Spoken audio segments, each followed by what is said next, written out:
And let's check first if we're live.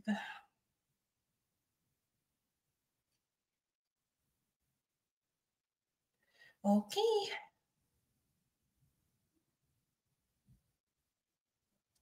All right, we are live. Hello, everybody. Good morning, good afternoon, good evening, wherever you're watching this live from. If you want to connect with us, just comment down below and we'll be happy to answer to your comments later on. So tonight is a special night because we have a special guest. We're going to interview a professional. So the title of this DigiBiz chat is "The Courage to Change: How an Established Professional is Building New Dreams." So yan, excited ako kasi very thankful ako na pumayag siya na magpa-interview sa amin. Before anything else though, I would like to introduce myself first. If this is the first time that you're seeing me, or if you don't know me yet, I'm Arian, and I'm a Filipina immigrant here currently living in Windsor, Ontario, Canada, together with my family. I have my husband with me and my 2 kids, and I've been here since 2022. So prior to coming here, I was an IT programmer, an SAP programmer, and then now I'm working as an IT analyst and doing this digital business as well. So in this interview, I will be accompanied by my co-host, again, my business partner, all the way from Doha, Qatar. Hello, Sis Mads. Hello. Good morning, good afternoon, good evening. So today it's currently 3 a.m. for me. So good In morning. Qatar. Yes, so thank you sa guest namin. Although it's kind of like a bit late, but still, diba? He what said Accepted. okay. Yeah. Yeah, he said okay. So if you're watching this for the first time, I am Mads from Qatar, originally from the Philippines. I've been here in Qatar for 20 years. Me and my family have been here for 20 years. And I'm a graphic designer by profession. And so, yeah, I'm a digital business owner as well. And we will introduce our guest, which is Kuya Benji, our Yes. guest. So yeah, so we have, as I mentioned earlier, we have a special guest, and he's actually a professional, so corporate professional, and also a part of our digital business community. He's also a digital business owner now. So marami tayong matututunan ngayon kasi he's from a different age range natin, right? And kumbaga veterano na. Yan. So, without further ado, please help me welcome Kuya Benji. Yeah. Sige po, Kuya Benji, just introduce yourself. Yep, marami pong salamat. Before anything else, yep, I would like to thank this. Yep. Mabagal yung kwan, hindi nagsisynchronize. Okay lang. Yep. Before anything else,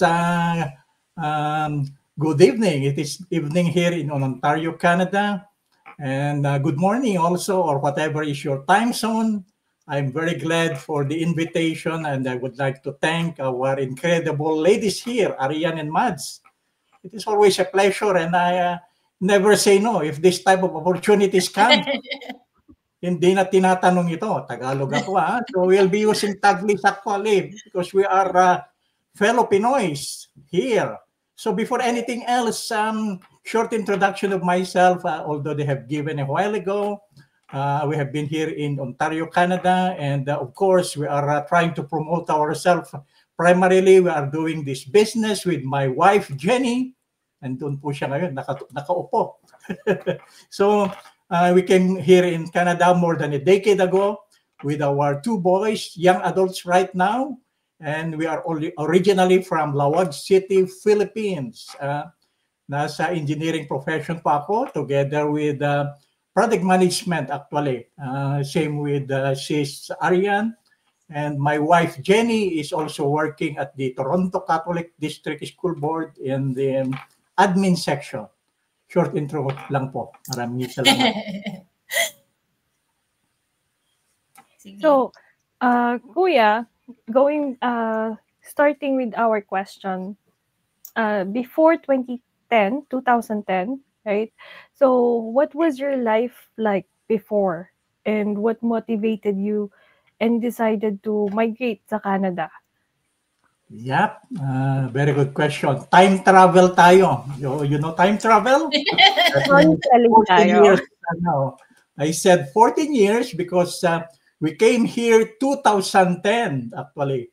So medyo matagal-tagal na nga, no? So back in the Philippines, life was actually a comfortable one. Balanced with hard work, family, and a vision for a brighter future. Mataas ang pangarap lalo na para sa mga bata. So that is the number one lesson or the reason I would say most people migrate to Canada, or not just Canada but everywhere. So during those times, I held a permanent job already as a civil structural engineer in the government, city engineer's office sa amin, managing projects of all sizes actually. And with my wife Jenny was a banker, also permanent at Philippine National Bank in Lawag City. So sabi nga nila, kung dinais namin, pwede na kaming manirahan doon. Walang problema. Simple life actually. So lots of our friends and office mates are actually questioning us, bakit kayo aalis pa?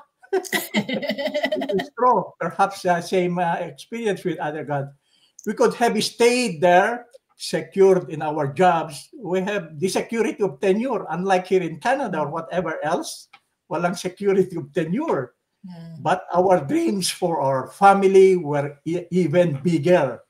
So we decided to take on the new challenges, especially for our children's future. Gusto naming subukan naman ng ibang katribo.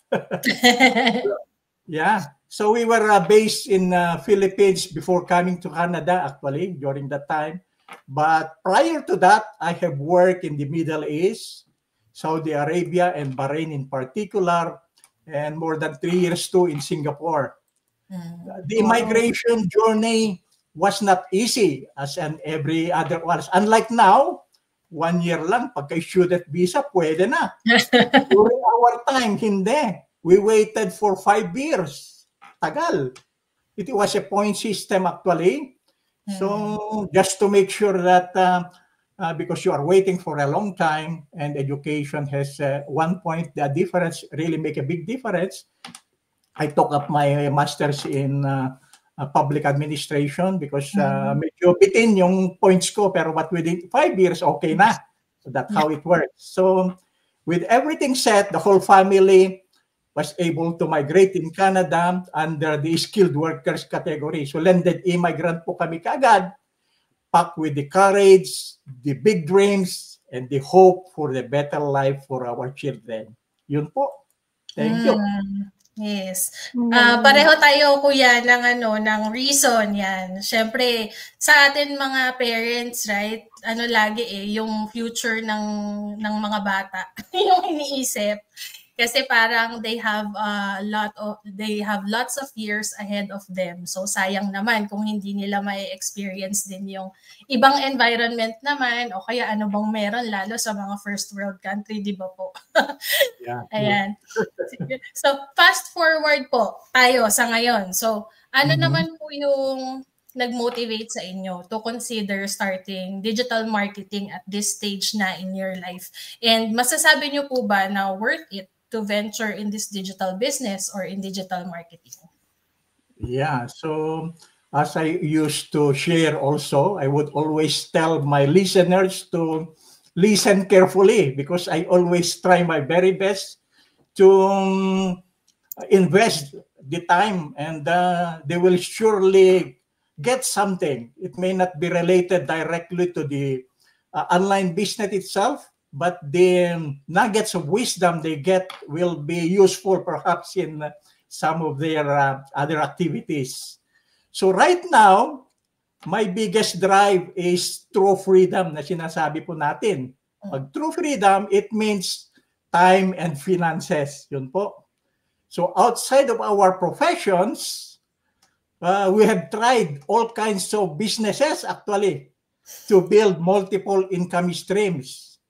Because when one fails, there is always a backup. So it did not simply start here in Canada.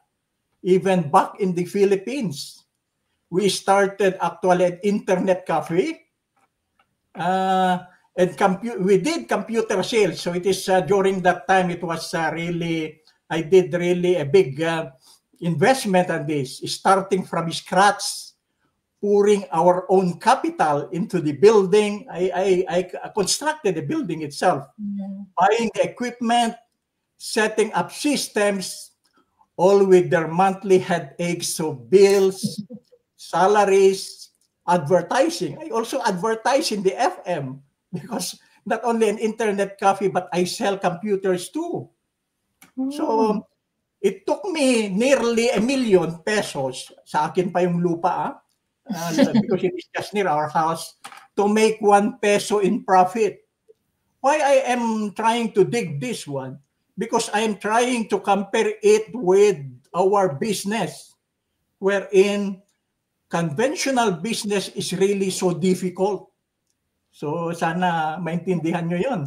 So basically, why I stayed there also it was actually 5 years I did with the internet cafe. And my internet cafe is actually my private place also for my engineering profession as well. But the most, I did also the practice. The most important thing why I put up a business is I came back from the Middle East. Wala pa kaming kids noon. So, during the period of 5 years, sa awa ng Diyos, that was our biggest profit with my wife. God gave us 2 healthy and great boys. So, yun po yung istorya sa amin. So, I went for a conventional business. Kalahati pa lang po yung sinabi ko, wala pa sa Canada. So in Canada, while working in our fields, I want to show you that I went really for a conventional business. We went hunting for extra income opportunities. Dahil from the very beginning, I really believe that we cannot survive with just the 9-to-5 job. Kahit napakaganda pa po yan. So we are searching everything both for online and offline. So I have that mentality from the very beginning. So I've learned a lot from the experiences actually. Got scammed many times, small time and big time. Found some legit hybrid business actually. We did also conventional business, selling low ticket products. In reality, they are not actually scams. They are actually top. But take note, going to low income, low ticket products, very hard. Bago ka, sabi nga natin sa business, bago ka makakuha ng 10K or 10 chow, magsesale ka ng 250 items. Magsesale ka ng toothpaste, soap, and everything. But in our business, when you are in a certain level, with just 2 items we were able to sell. We are not selling actually here. That's also something big. We will be able to get the 10K. How would you like that? Other than that, yeah, definitely. So another one, we went for recruiting people. So we are doing this one while we are already in our profession. We were demonstrating product. We are going house to house. How would you like that? Yeah, Very traditional it's very businesses. exhausting, eating up our time without giving any flexibility.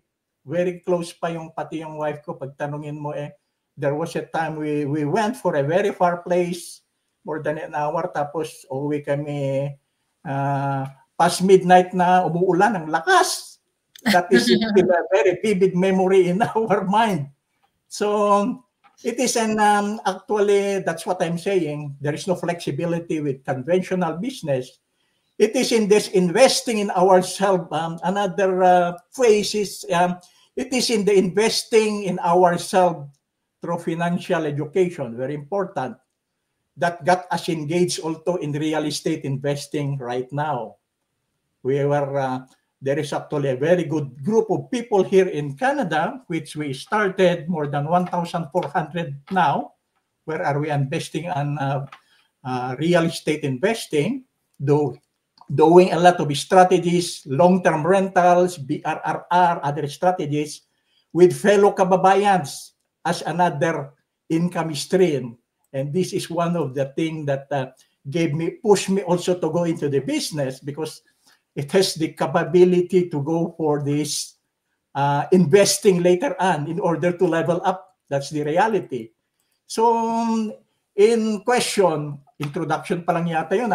So then came the real question here is how I was able to go into the business. Then came our online business. It came in through an ads. Although I've seen this 3 years ago with some other fellows, the online business felt like the perfect match for the freedom.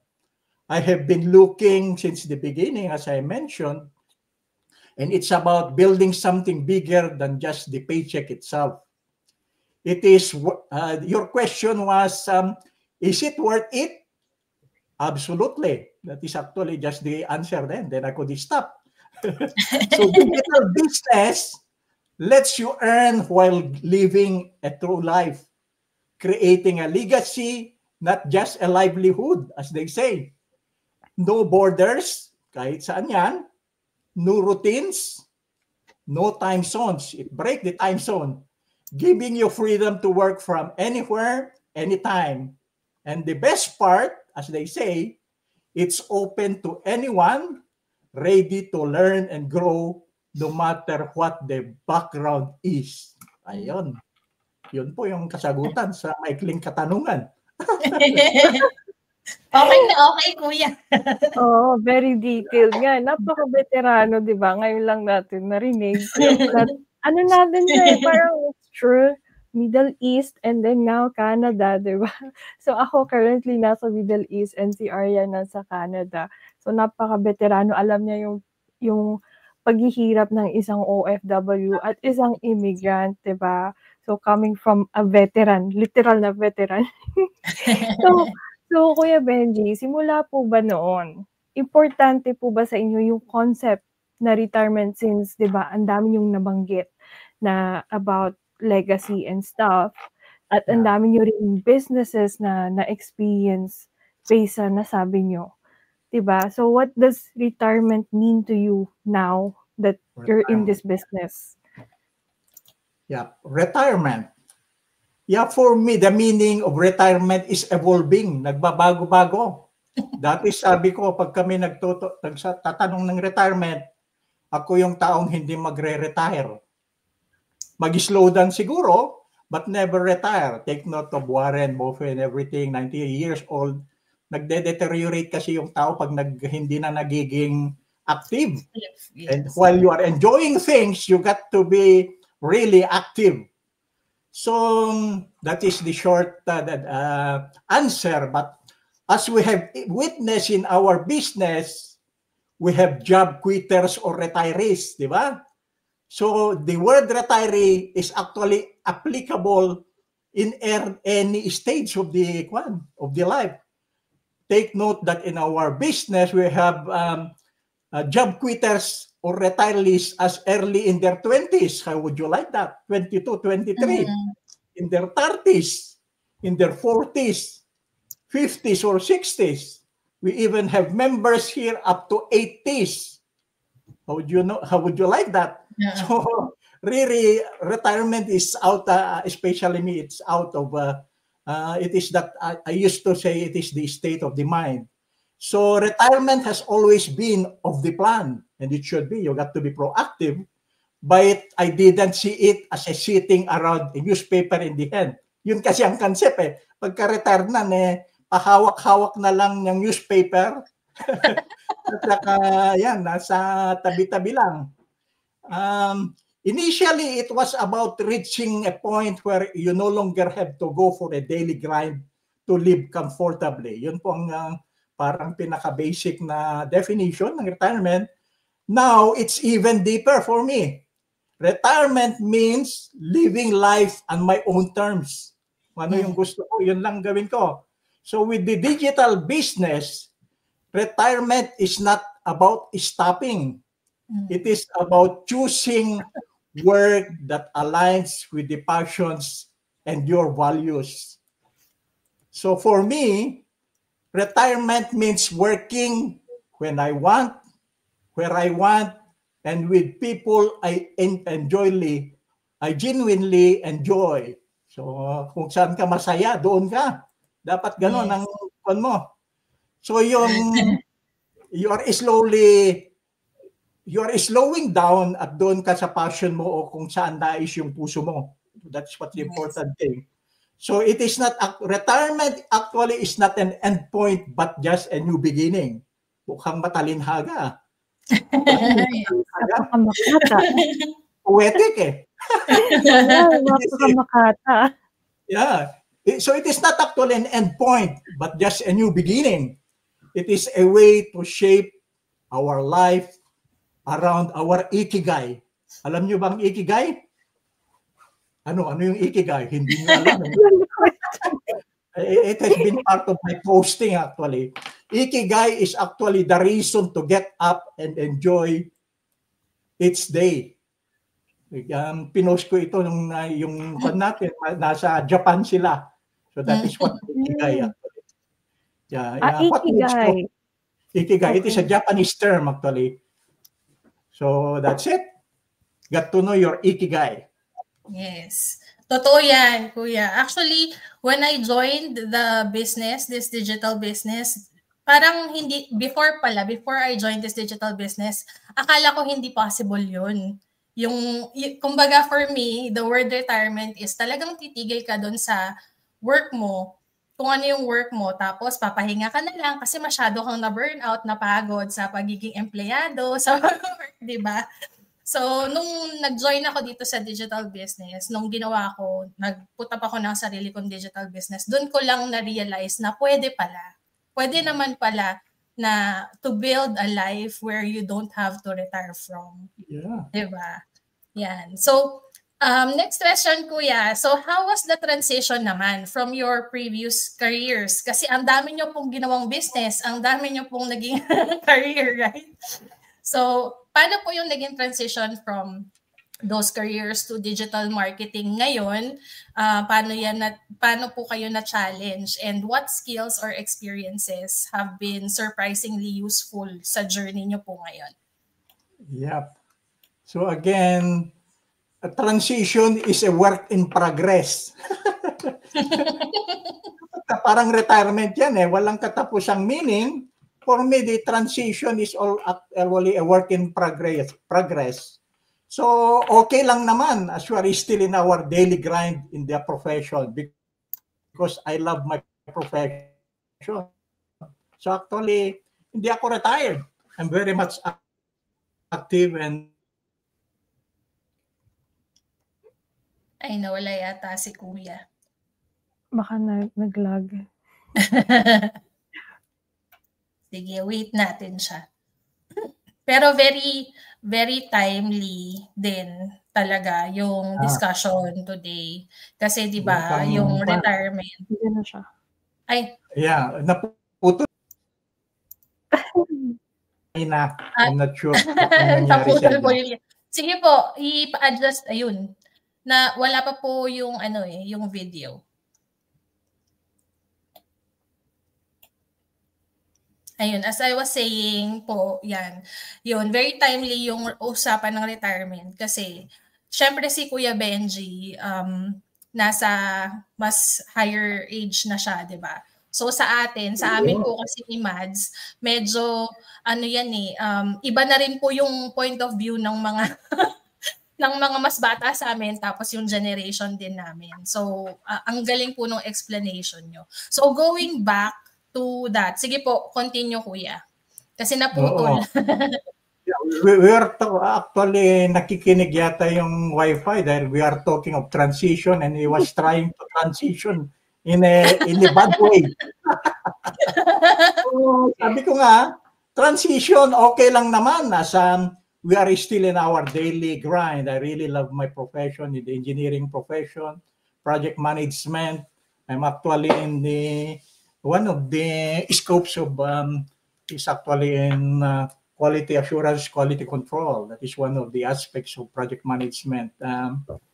Arian is also a PMP professional. Just a word, Mads, you got to get your PMP because PMP applies for everybody, not just for engineering, not just for IT, but it works for everybody. So I have helped a lot of people also going, lumalabas ako sa topic, walang problema. Walang problema. I remember because I actually mentor a lot of people in a lot of things, especially sa engineering. We are very active sa pag-help ng people. Just right now, we are also doing that, including PMP. I have shared a lot about the project management professional, and I would always tell people because project management professional is for everybody, even just having a plan for a wedding, for cooking a cake, we could apply project management professional. Back to studio. So, so as I mentioned, the transition was like diving into the ocean. Sabi nga nila, dapat nga lang marunong kang lumangoy. Yeah. But some skills definitely are carried over. Yung skills mo, daming skill na pwede. Though sinasabi natin na in the business, hindi kailangan ng experience or need to be tech savvy, kahit anong sabihin mo, nakakatulong pa rin yan. Pag meron kang basics, di ba? Yun ang sinasabi natin, but in reality. So in my case, the engineering field, I mastered building structures, all types of structures I've done, planning, design, and other skills, all of which are essential in the concept of digital marketing or online business. A business needs a business needs a solid foundation, like in the engineering itself. Foundation means the business needs the right mindset, the resilience, and the other traits acquired through our trainings in masterminds, in DIC, and etc. So in order to grow and to prosper. So it is a long process actually. So I approach my digital work with that same mindset. Dapat ganon. So nagagamit natin. So definitely, the communication, the people skills we have and others come into play dito sa business natin. Nakakatulong talaga. Wow. So again, medyo nawawala Yep, yung screen ko. So leading teams and managing projects over the years taught me the power of connecting with people, and that is one of the keys in digital marketing. People want to see you real, to be real you. Gaya ng nandito tayo ngayon. So here we are, learning, sharing, and navigating the journey. Correct. Thank you. Yes. Ayun, iisingit ko lang din sis. Actually kuya, yung PMP, 'di ba? Ano pa din related pa rin talaga dito kasi yung mga concepts and skills from project management, 'di ba? Pwede pa rin siyang ma-apply dito sa digital business. Yung when I finished my course, sabi ko nung nakita ko tong business opportunity to, pwede kong i-apply yung mga natutunan ko sa school. Yeah. initiating, planning, executing, Yes. monitoring, and everything, all the phases. Yes. Yes, and 'di ba Definitely. kahit ano naman ng natutunan natin or anong background natin, like for me, designing, so I can even apply that to our business, 'di ba? Like Yeah. tulad niyan, nakakapag-draft ako, nakakagawa ako ng sarili kong post. Like pinakita ko kanina kay Sis Aryan yung mga ginagawa kong postings na plano ko, content and stuff. So kung hindi man ako magaling sa content, pwede naman ako kumuha, andiyan lang naman ng online, 'di ba, to get some ideas. And we can never tell ourselves na wala tayong experience kasi meron talaga. Actually, 'di ba, the mere fact na gumagamit tayo ng social media, 'di ba? Tapos nagpo-post din tayo, nakikibasa tayo, parang na-encourage din kasi tayo na makapag-post ng sarili natin or so kung ganun na rin naman yung ginagawa natin, 'di ba? Why not monetize? Bakit And hindi ba leverage. tayo pwedeng kumita din from that? Yes, and especially now, 'di ba? Yung mga mas bata sa atin, kung ano-ano lang din pino-post. Minsan walang kwenta pero they're doing Yes. so much better. So what more if you put more value into your post and content, 'di ba? Yes. So much learning that we can get from that, 'di ba? Definitely, like your posting, it is actually excellent. I used to look at all, actually, as Mads mentioned, while we should not be comparing ourselves with others, our work is par with anybody, I would say. Yes, we all Professional. have skills and talents. Yeah, Yeah. pwede natin gamitin. Trying to look on others also, you gain a lot of things. So Yes. it's always And you can leverage, 'di ba? So if you cannot get any idea, you can get some idea from others and then Definitely. just try to tweak and change a little bit and make it your own brand. Easy. Just learn how to tweak it into your own approach para hindi naman halata na kinopy mo lang yung idea ng ibang tao. 'Di ba? So, Kuya Benji, last question po namin before we end this interview with you, 'di ba? Sa lahat ng sinabi mong advices sa career, sa personal, sa business life, what valuable advice would you give to other seasoned professionals who may may not be the same stage as you, or considering a career shift into online business, and especially those wondering about their own retirement goals? Yep. So I got a lot of advice actually in different segment. As I mentioned, I'm mentoring through the government also. It is just pro bono with the engineering profession and everything. Other than our engineering organizations, we are very, very busy. But I will try to focus on that advice that is adaptable to our business itself. So if I had one piece of advice, it would be don't wait for the right time. For the right time is now. Create it. Ikaw nang gagawa mismo. So because too often, we think we are too young. Bata pa. We are too old. We are too settled or too experienced. Sobrang galing na natin to change our path, which is not. It is really for everybody.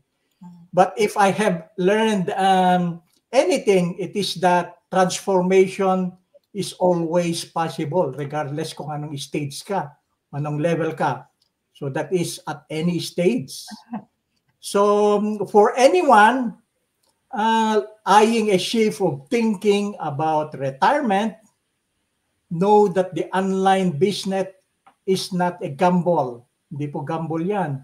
And it is a low risk activity. It's actually an investment in yourself. I always say that the skills you get into this business are transferable skill. Magiging mas smarte ka pagka working ka pa sa your 9 to 5 job. You may not have tried using all those AI tools, ChatGPT, Canva, and everything. You could actually adapt it while making your report and everything. So mas smarte ka. That is something you gain here. I always say also our business has more than 50 books. Pag binasa mo lahat yun, mukhang wala ata sa bagong kwan natin, hindi ko pa nakita. So it is a free item. When you are not fun with reading books, you can go with our audios in there. Oh, that is more than the 149. You can never go that with just the library of books itself. So again, start small. Learn from those who have been there and build a new chapter that doesn't just end but begins with your own fresh dreams. So in the business, it had been demonstrated that success is real for all types of professions. Maging sino ka man. Magsabi ka ng isang profession, I could pinpoint a certain person to give you the whole biography, I would say. Any type. Kahit anong sabihin mo, there is always somebody who has been successful in this business. So in my case, if a guy who has spent years managing, designing, building various types of engineering structures can pivot to digital, how much more? So can you. So the important thing or something to know is the sky is the limit. What's important is just hit the start button. Start ka. Yun po, yung pinaka-importante. Mag-start ka para makita mo kung anong tignan natin ang galing mo. Ayun na, may hamon na nga. Oo, yun po. Ayun.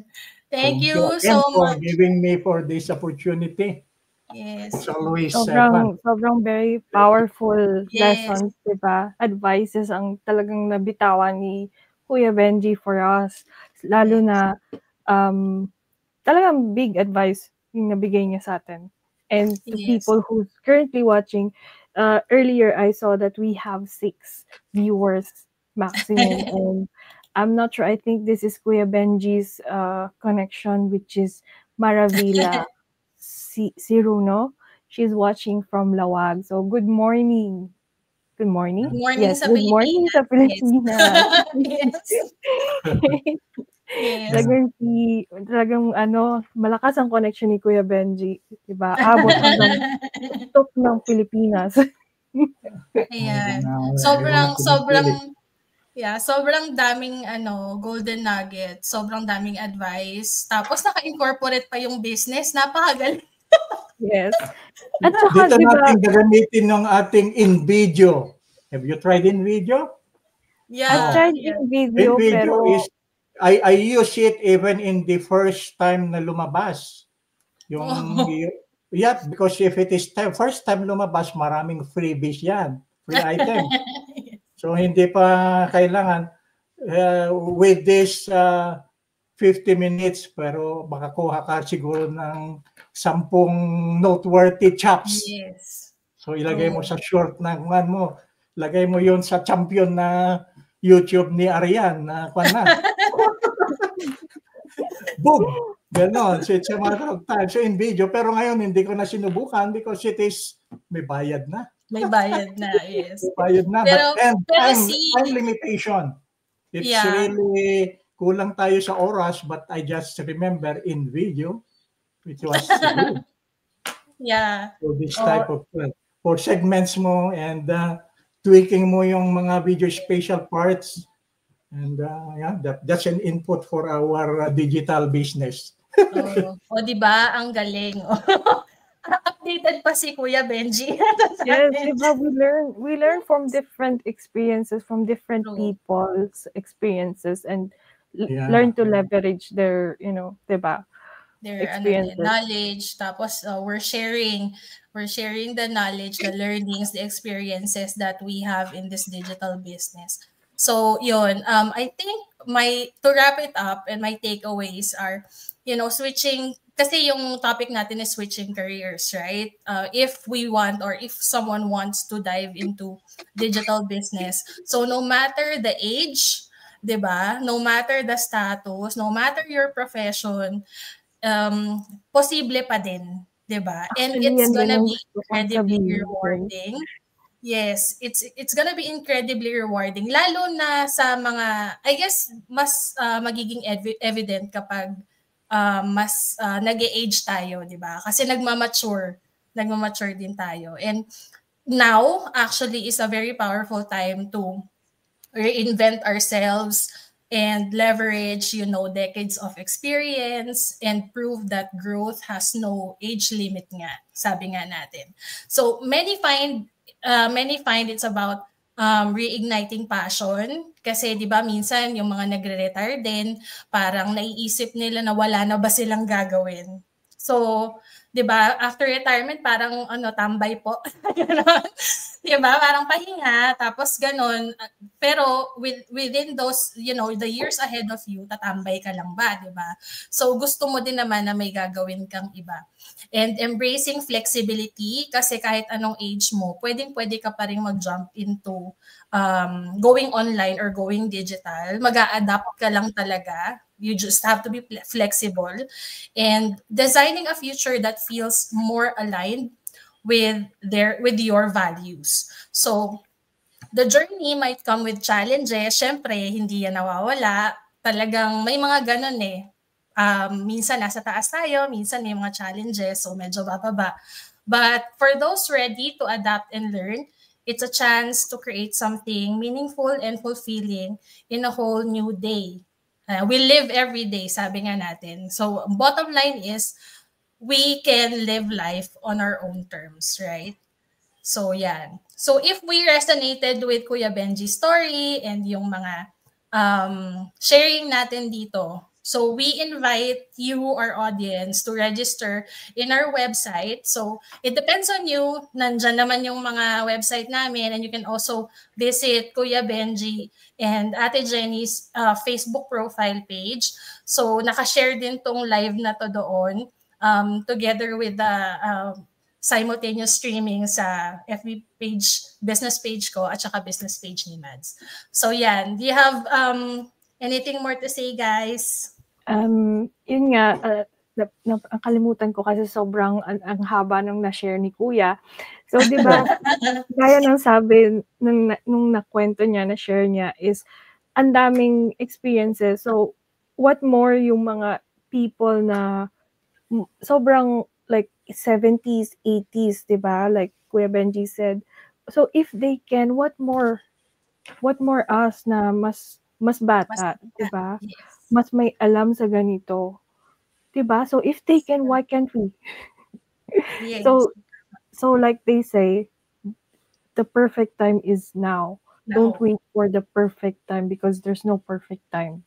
You have to create it. Yan. So, yun lang. Thank you so much, Kuya Benji, for accepting the interview. Maraming salamat po. Libre po ang managinip, kaya managinip ka rin lang, lubos-lubusin mo na. Yun lang po. Yes. Taasan ng pangarap. Taasan ng pangarap, pero they have to take action to achieve it. Yes. May kasamang action yun dapat. Okay, so again, good morning, good afternoon, good evening, wherever you're watching from. And that's it from us. We'll see you in our next FB Lives. Bye for now. Bye. Thank you.